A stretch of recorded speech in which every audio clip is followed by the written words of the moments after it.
கண்ணிமையின் சாமரங்கள் வீசும் காற்றில் என் காதல் மனம் துண்டு துண்டாய் உடைய கண்டேன்.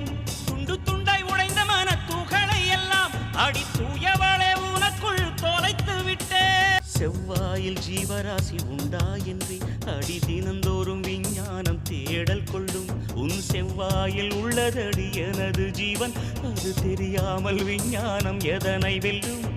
எவ்வாறு கண்ணிரண்டில் கலந்து போனேன் அடி, எவ்வாறு மடியோடு தொலைந்து போனேன்.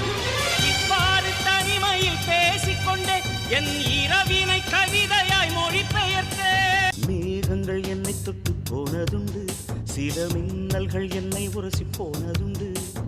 வேகங்கள் ஒன்றிரண்டு கடந்ததுண்டு, மனம் சில்லென்று சில போது சிலித்ததுண்டு. மோகனமே உன்னை போல என்னை யாரும் மூச்சு வரை கொள்ளையிட்டு போனதில்லை.